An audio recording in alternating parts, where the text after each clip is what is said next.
In the previous video, we learned about list. Here in this one, we're going to learn about tuple. What happens in the tuple? So tuple is also like container which we use to store the values into that. So we're going to take same example where we have couple of employees, multiple employees who has joined in a sequence, and we're going to store their salaries in a tuple, right? So let's jump to the Jupyter notebook and see how we create a tuple. So here we are in Jupyter notebook. Here is the list which was created previously. Now we're going to create a tuple for this thing, right? This time we're going to create a tuple, right? So here let's see. Okay, so here is the tuple, and we're going to assign the same value in tuple as well. So one thing, if you notice here, when we create a list, we use a square bracket over here, but in tuple it is different. Here we use the parenthesis operator. You can say round bracket or parenthesis operator, or maybe small bracket. So in that we can store this thing. Right now, if you check the type of this particular container or maybe variable, you can say, so it's gonna say tuple, right?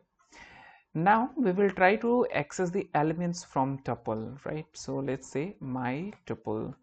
Here is my tuple. Let's say we want to access this particular element. How is that going to happen? In terms of list, we used to start the index as 0 1 2. So let's try to see if this works over here as well, right? So here we said 2, so it is working, right? So it here, that means here the index works same as list, right? The only difference is instead of using square bracket, we are using the round bracket. Okay, let's try to select in reverse way, right? Let's say -2. Okay, so here also it is working the same way as it used to work for list. Does that mean that there is no difference? It is same as list. If you have not seen the previous video, which is all about list data type in Python, just check that out. The link is given in the description section. Okay, now over here, does this mean that just because of this bracket thing we are creating a separate thing?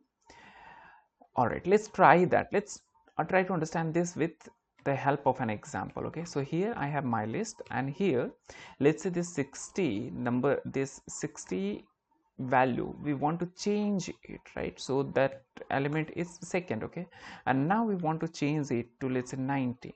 Okay, and now let's try to print this particular thing, my list. And you see 40 30 90, previously it was 40 30 60, now it is changed to 90. Let's try to do the same thing in tuple. My tuple,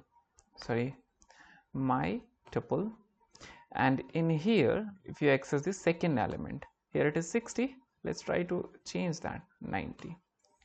Here it just throws an error. Here says tuple object does not support item assignments.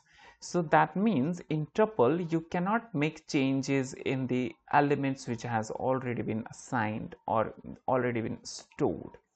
So here, this is why it is called immutable. Tuples are immutable, right?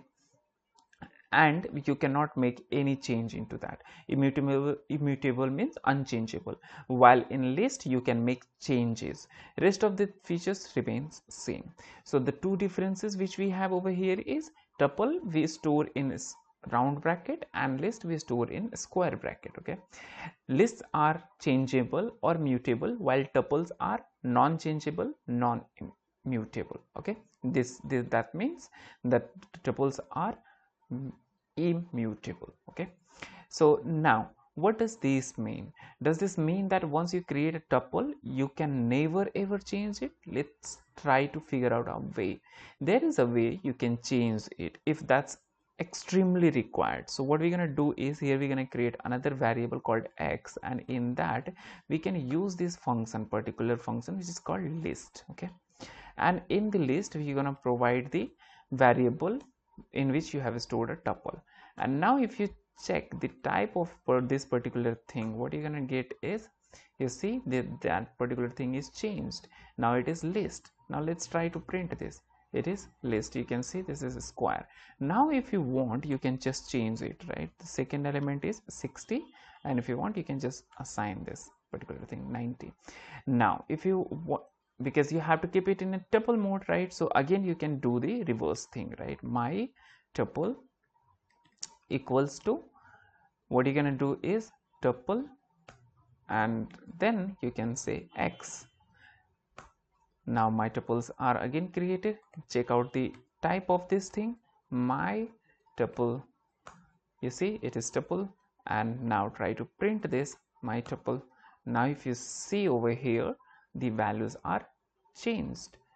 Instead of 60 you have 90 printed over here. So this is how you can make some arrangement to change the value in a tuple, but in direct method you cannot make any change in a tuple. So that's the biggest difference between list and a tuple. This can be asked in an interview, but rest of the things remains same. Hope you understood this. Thank you very much for watching the video. See you in the next video.